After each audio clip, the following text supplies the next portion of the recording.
Let's do some analysis for building out of the back or attacking the initial third from our previous game.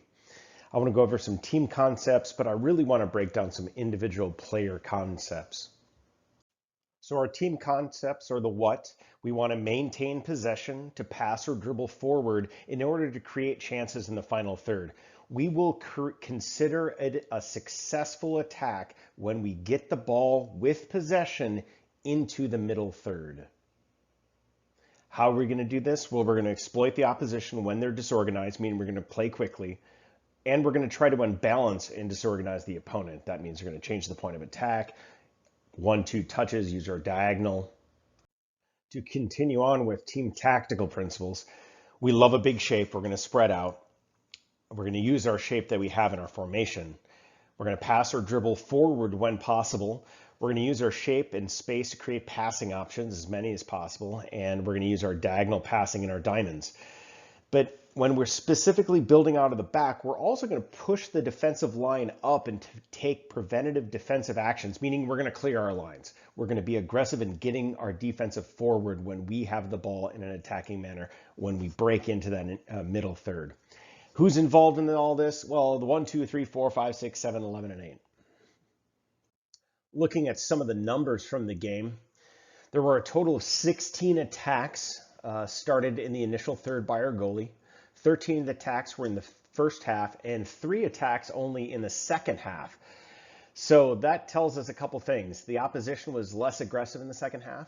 We had better midfield play in the second half, and we had a better back line play in the second half, which meant that we were under much less pressure. And so we didn't have to initiate those attacks from the initial third. So out of those 16 total attacks in the initial third, 10 were successful and 6 were not successful. The good news about this, we have room to grow and improve, but we have to ask and have to answer why were some not successful, and can we cut that number by half? Can we reduce the number of unsuccessful from 6 to 3? Looking at types of distribution in our attacks, mostly goal kicks. There were some bowls, that means underhand bowled out to our teammates. No tomahawks, those are the overhand throws. A couple punts and no passes. The goalie's distribution, so who was the initial target of the goalie's distribution? Really well balanced. 25% of the time it went to the 4, 31% of the time went to the 5, 19% to the 2, our right fullback. 7% of the time went to the 3, the left fullback, and then 6% of the time went to either the 11, the 6, or the striker, actually. So good. It's a good mix. It's a solid mix. I'm really happy with that. So this slide shows the success rates for our initial targets. And remember, we are defining success by bringing the ball out from the initial third into the middle third with possession. Now, when we did that using the 2 and the 3, we were successful 100% of the time.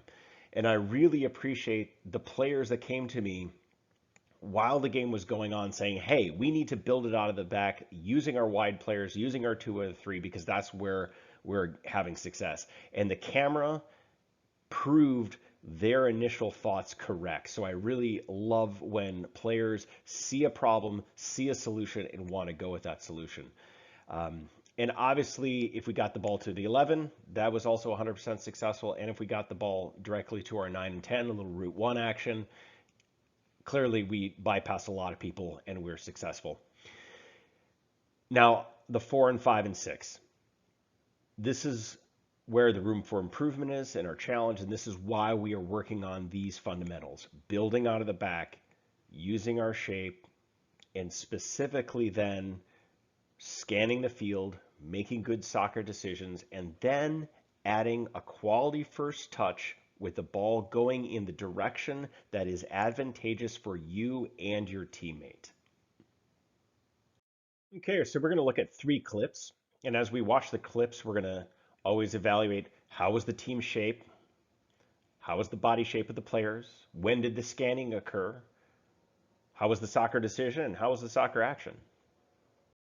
I wanted to highlight this video it's a good example of a good decision and a good soccer action by pretty much everybody involved. Goalie has the ball in his hands. They're going to roll it out to the 5. The 5 makes a good soccer action, realizes that there's no pressure, and dribbles into space a little bit, takes the space that he's given, and then makes a good pass forward to our midfield. Notice the no pressure. Takes his time. Good first touch in the direction he wants to go. And a good pass on the ground. Splits the defenders.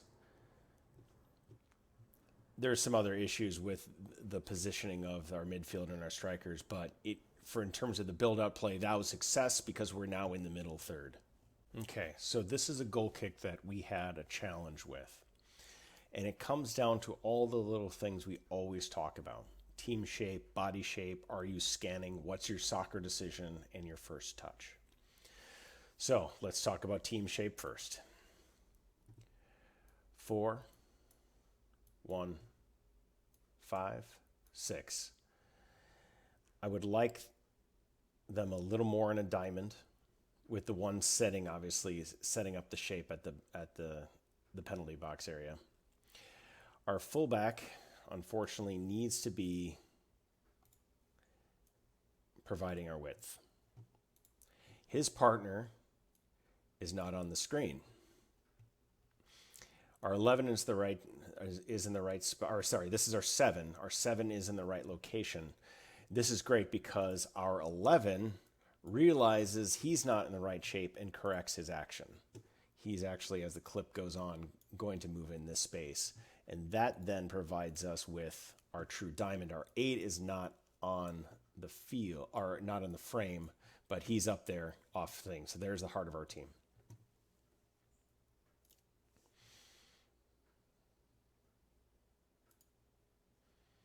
There's Joey realizing a mistake, connects with his partner. Now, soccer decision, soccer action. Where is the first touch? What is the decision to pass to? First touch took it where? Now you're under pressure. Have you made your decision? Your body shape. Did you know that the defender was behind you? Now, did the pass go to the appropriate foot? Was it the appropriate reception? One thing I do like about this, though, is that our 4 and 5 recognized the danger and got compact, stayed compact really quickly, and I appreciate that. And the goalie makes a great save. This is another good building out of the back. This is later in the game, so the opponent stopped pressing us high. They were getting tired. It was hot. They only had one sub, or I think they were down to 0 subs at this point. But the concept that I want you guys to understand is the fact that we have a series of diamonds as we play on the field. The first one, our initial one, as we build out of the back, attacking in the initial third, is between our 1, our 4, 5, and 6. Now, it doesn't look like a diamond on the screen right now because, well, it's the camera and the angles are a little funny. Then we have our heart of the team, which starts with the 6, the 11, the 7, and then the 8. And then we have 2 outside diamonds, the one closest being the 5, 3, 11, and 6. So you're always in these diamond shapes. And what that does for you is it allows diagonal passing. So this is a great one because no pressure. Goalie sees the ball. Love that head check. Receives the ball, decides to take on his man, beats his man, and now we're on for the attack. He has people in front of him, strikers wide. We're on, off to the races. Excellent job. We talked about our team concepts. Now let's talk about some individual player concepts. And I'm actually going to break this down into 2 other videos. I didn't want to put all this information into one video. It'd be too long. But essentially what we're going to do is we're going to review decision-making process. We're going to add a new concept called packing. And we're going to talk about our initial soccer action. That's our first touch. So good soccer decisions, how to make them. Well, we're going to gather information. That's our scanning. That's our head checking. We're going to use our body that's open to make sure that we're seeing as much of the field as we can. We don't want to close off our body to the field that we're trying to attack. We're going to ask questions. We're going to evaluate the situation with the information that we have gathered. And we're going to commit to a quality decision. And this all happens so fast, especially if you're the 6, the 4, and the 5.